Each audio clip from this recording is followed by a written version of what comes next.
How do you go about getting your philosophy article published in a professional philosophy journal? It's kind of tough, you're probably going to need some help along the way, so here are some of my thoughts on how you might go about it and what your expectations should be.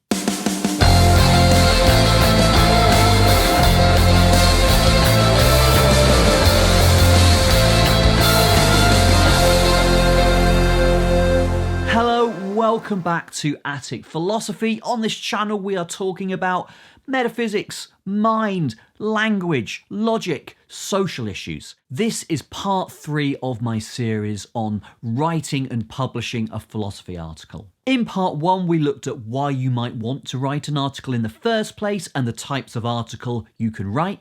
In part 2, we looked at issues to do with the structure and length of your paper. In this, part 3, we're going to look at publication. So, where should you send your article for publication? How long is it going to take? What kind of expectations should you have? This video was shot as part of an advice session I ran for philosophy postgrad students, but wherever you're working, whatever you're working on, I hope it's going to be useful to you.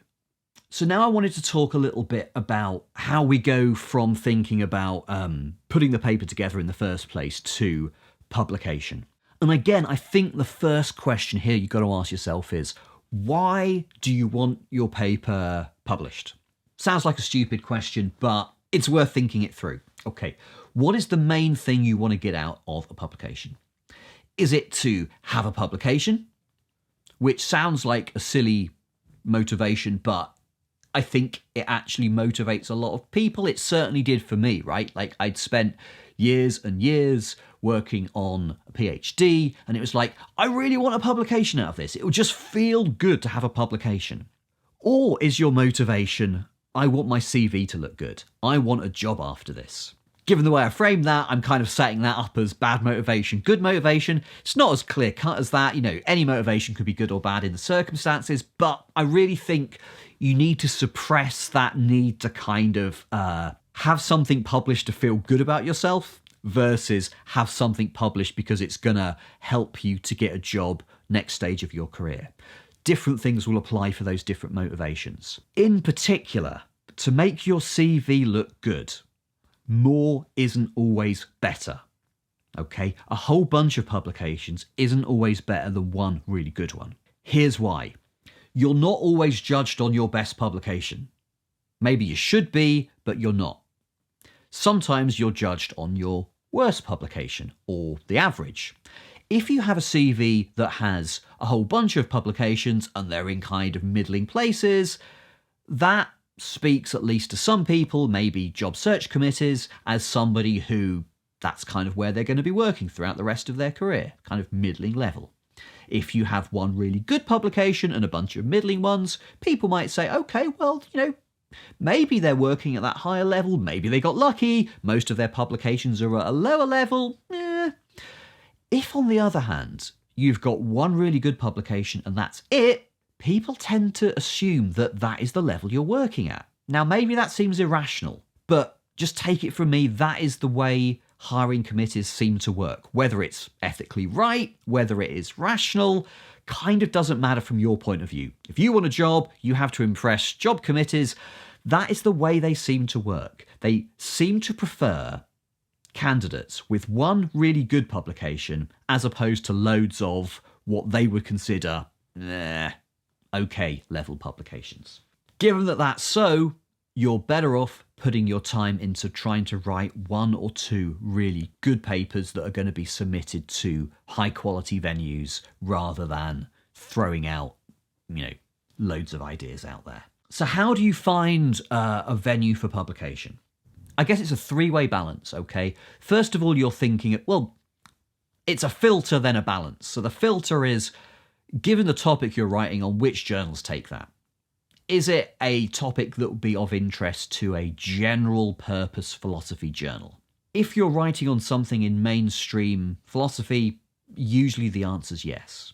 If you're writing, so something from, example from me, if you're writing on something that's got a lot of logic in it, maybe a mainstream philosophy journal wouldn't take it. They might go, yeah, it's all right, but it's probably better off put in a logic journal. if you're writing on philosophy of mind, cognitive science, but it's heavily focused on the cognitive science part, they might recommend your paper goes in a more specialist journal, Mind and Language or something like that. There also is the suggestion, looking at the kind of things that the mainstream journals publish, that they prefer some topics rather than others. So although this is changing a bit, there is a historical preference in journals like, Mind and Journal of Philosophy for technical sort of subjects like metaphysics and mind and epistemology and mainstream ethics over topics like feminism, race, disability, that kind of thing. That is to some extent changing. So that's not to say that if you're writing on epistemic injustice, you shouldn't send it to Journal of Philosophy. Once you've selected the journals that are, in principle, open to the topic that you're writing on, then you've got a kind of a trade-off between perceived quality of the journal, that is how other philosophers, and in particular hiring committees, rank that journal, versus how quickly or how important it is to you to get that publication within a certain period of time. One thing you can do if you want to get a sense of how some other philosophers think about the relative merits of various philosophy journals is to go on. There's a whole bunch of surveys out there which try to rank journals, general purpose philosophy journals, in order. As scientific surveys, they are all deeply flawed, and some of them are just more or less pernicious. Personally, I don't like the Leiter report, the philosophical gourmet report. It's this idea that you kind of rank things as better and worse, and I think that is just a bad thing in academia. That said, it does tell you something. It tells you about how certain other philosophers rank philosophy journals, and they are to some extent typical philosophers, and they might be on your hiring committee. Okay, so they do give you some insight into what a typical philosopher thinks about this or that journal in comparison with each other. So basically, I don't think you should take that stuff too seriously. However, if you look at 3 or 4 different journal rankings and the journal you're interested in is number 100 on all of them, maybe you should reconsider that journal. And similarly, if the journal that you're interested in is number 1, the top on all of those rankings, that means it's a pretty high bar. I wouldn't be expecting to get into that journal first time. So there is some stuff you can do there by way of researching your preferred venue. Getting your paper refereed and accepted takes a bloody long time for a whole bunch of reasons, nothing to do with publication limits. Okay, so it's not the process of publication that means it takes a long time, it's the process of getting that paper refereed. So when you submit your paper, typically what happens is this. One of the editors will look at the paper and work out, should it be sent out to referees or not? They'll have a quick look at it and work out whether it's roughly up to standard. It might be rejected at that point. Typically it's sent out to a referee. Referees are really hard to find. They'll send it to a referee, the referee will say, no, can't do it. The journal will try and find another referee. That can take a time. Finally, some referees, usually 2, will say, yep, I'll referee that. What they then do is sit on it for ages and forget about it. Then the journal reminds them a couple of months later and they say, oh, yeah, sorry about that, I'll do it. And it just takes ages. Then it gets refereed and a report goes back to the journal. And typically, one of the referees might say, yeah, it's pretty good, but it needs a bit of work. And the other says, don't like this. You rarely get 2 referees who agree. And what typically happens then is your paper might be accepted, which is very rare. It might be invited to be resubmitted after a revision, revise and resubmit. No commitment to publish, but they're offering you the chance to submit the paper again, or it's rejected. All my papers were rejected at first. It doesn't feel good. Don't take it personally. It's just the more likely option at first. So, you're probably going to want to read what the referee said, revise what you've written, and send it to another journal. And then the process starts again. You're looking at a rather lengthy process. I don't know an average number of submissions and resubmissions before a paper gets accepted, but in my own case, it can be anything between 1 and 2, and that's good, to 8, 9, 10, taking anything between 4 months and well over a year. So the length of time it's going to take to get this paper accepted, it can really be anything. And you must not, absolutely must not, send it to 2 journals at the same time. That is the one rule that you must not break. It's up there with plagiarism, okay?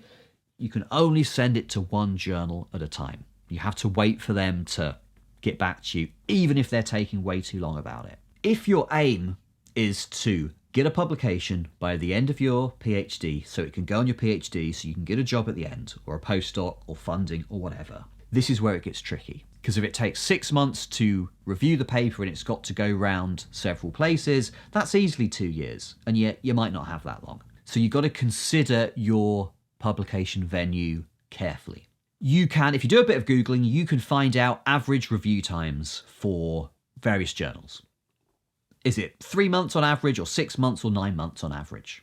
You can also find out acceptance rates. Do they accept 2% of submissions, 10% of submissions? Armed with that information, you can then work out what's the best journal for you, okay? Ideally, you want to maximise the ranking of the journal, the shortest turnaround times, and the maximum acceptance rates. They all fight against each other because the higher the rank the journal, the lower the acceptance rates.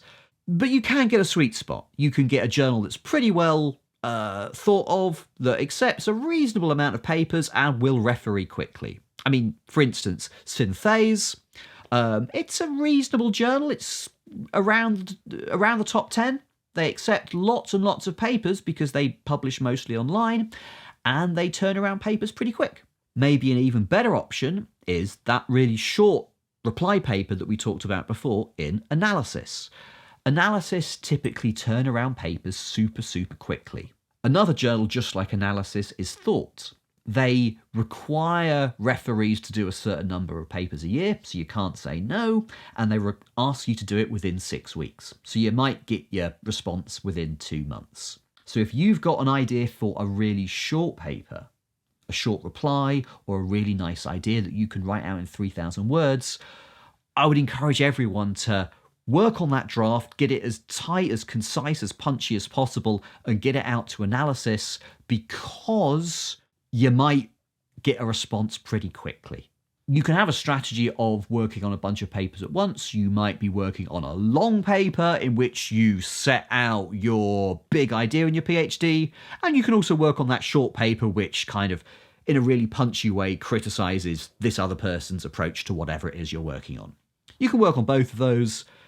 You can send both of them off to different journals.